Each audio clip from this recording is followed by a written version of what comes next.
Hi, Films Plot here. Today I'm going to explain an action drama comedy film called Big Brother. Watch out and take care.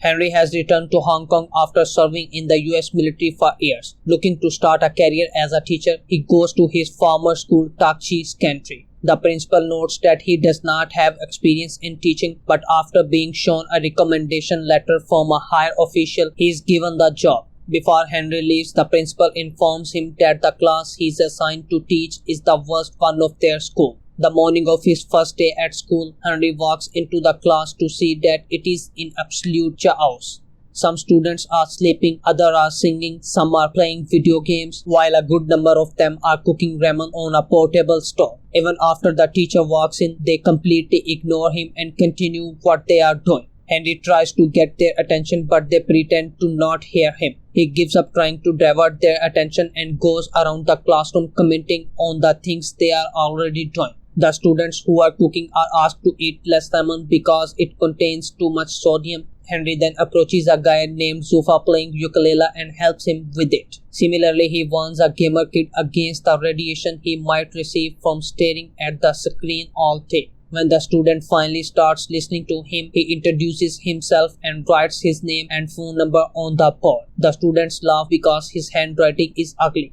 Then someone from the students calls him and asks him to leave the class, but Henry laughs it off. The kids ignore him yet again and continue with the activities they were doing before his arrival. Having enough of it, Henry uses a rubber band and chalk to trigger the fire sprinkle in the sports supply room to smoke. The leader of the group, Jack, has a crush on an A-grade student from another class. The other finds him staring at her picture and make fun of him. The group has a rivalry with the rich and spoiled kids from the school's basketball team. They enter the supply room and mock Jack as usual because he is poor. Later, the basketball team is practicing while Jack and the group watch them from nearby. Jack drops a bottle to the court, which causes the team leader to fall. The group laughs but is given detention by the school's English teacher, Miss Lian. To avoid detention, they play a prank on her and run away when she is busy cleaning her desk. Elsewhere, the school's principal is distressed because the education board is planning to deduct 20% of their annual funding. The people from the board come to take a tour of the school to inspect where the funds are being used. At the same time, Henry enters the classroom where the students have set up a bucket of water to prank him. But his reflexes work faster than the falling bucket and he is able to push it away. The students who had been waiting to make fun of him are left shocked. Henry asks for Jack's packet of cigarettes knowing that he smokes. Jack simply hands him the pack, curious as to what he is about to do. Then Henry asks Sofa to name the 3 ingredients that are in a cigarette. When he answers the questions correctly, he is led to skip class for the day. Everyone starts to bang on their desks demanding that they should get to skip class as well. When they stop, he hands them all a cigarette and asks them to analyze it. Henry knows that if he simply mentions the effect it has on their health, the first time they pay attention to the teacher and are actually interested in learning. After the bell rings, he asks them to return the cigarettes and the students reluctantly agree. That day in the cafeteria, the captain of the basketball team makes fun of the Jack's friend Bruce's strip on his leg. This gives rise to an argument between the groups which soon turns into a fight. They throw food and tables at each other, destroying the place. Later, Henry is informed that 5 students from his class have been temporarily suspended for starting the fight. Henry finds Jack fighting his opponent in the hallway and stops them. On being asked to calm down, Jack accuses the school of being unfair because the rich kids get no punishment. That day after school, Henry goes through the files of all 5 students to find out more about them. The first guy is named Zofa, the son of a Pakistani immigrant who is always discriminated against because of his race. He is often accused of stealing by the policemen in his neighborhood. Zofa's only wish in his life is become a musician. The second student is a girl named Dinan. She was a disappointment to her father ever since her birth because he always wanted a son. Her entire life, Dinan has been trying to gain her father's respect. She even cut her hair to a shorter length and played with cars to pretend to be a boy. Yet her father does not care about her while he treats her younger brother like a prince.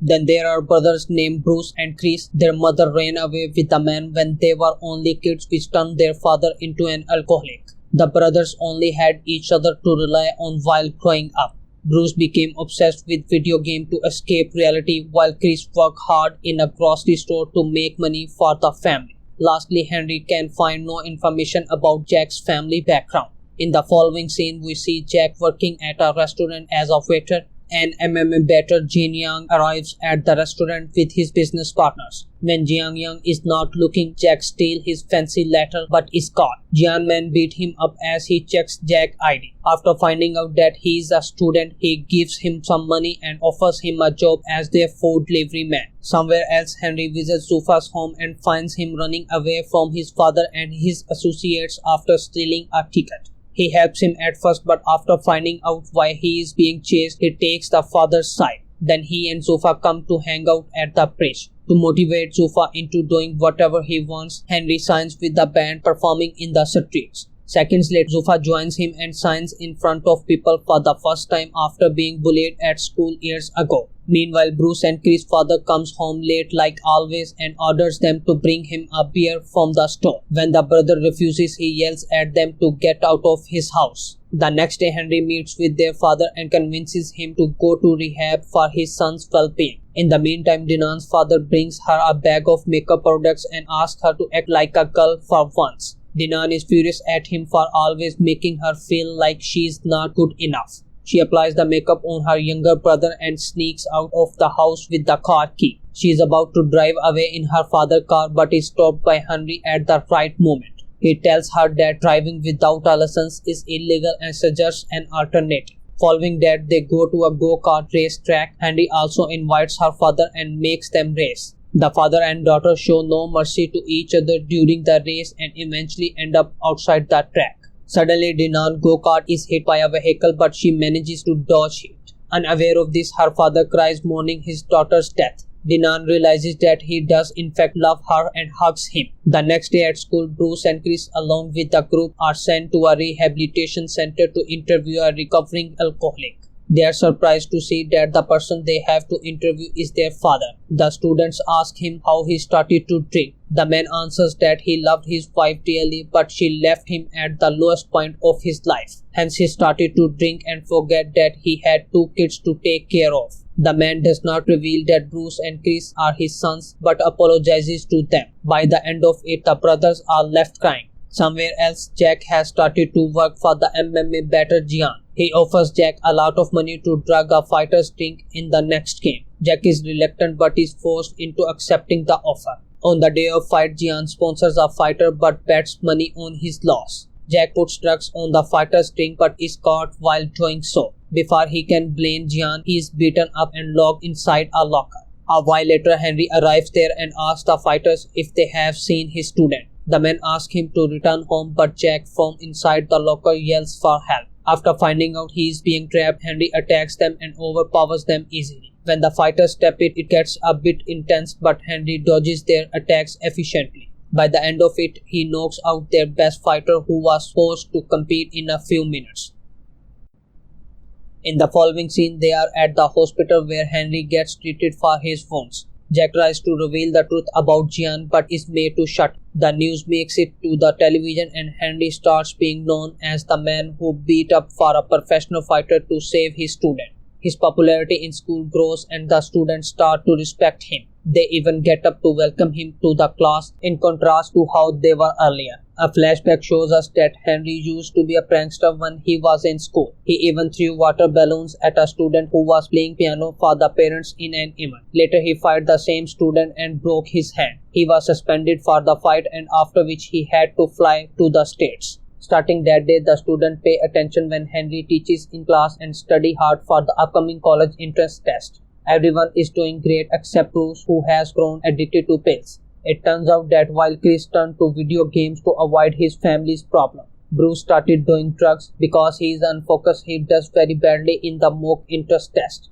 Henry promises to help him but Bruce grows more depressed with time. Eventually he jumps off the balcony of their house. He is rushed to the hospital and goes into a coma. The media twists the news and blames it on the school and Henry for what Bruce did. The officials from the education board interview Henry and decide to revoke his teaching lessons. When he packs his things and leaves the school, the students chase him behind, ask him to stay. They are heartbroken by his absence, but they know that they should ace their upcoming test to make him proud. From that day, they study twice as hard to prove to the board that Henry is a good teacher.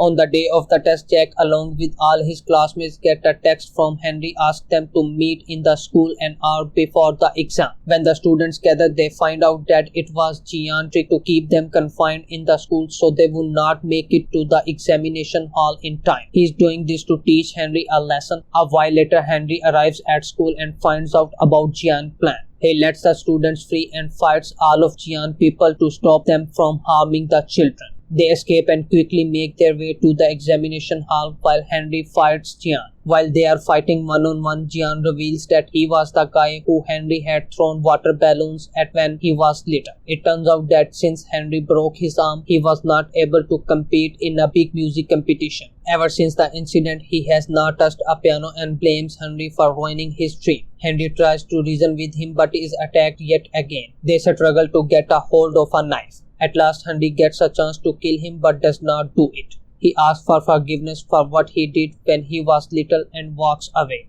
The students reach the examination hall at the right time and complete the test. Cut to a few weeks later, they all pass with flying colors. Gian starts to play the piano again but has a lot to practice before he gets as good as he used to be. Bruce recovers quickly and promises to attend the next year's entrance test. The principal is also delighted because the board decides to give them a 20% bonus fund because their student did very well in the entrance test. Henry returns to teaching and does the fire sprinkle trick on another batch of students.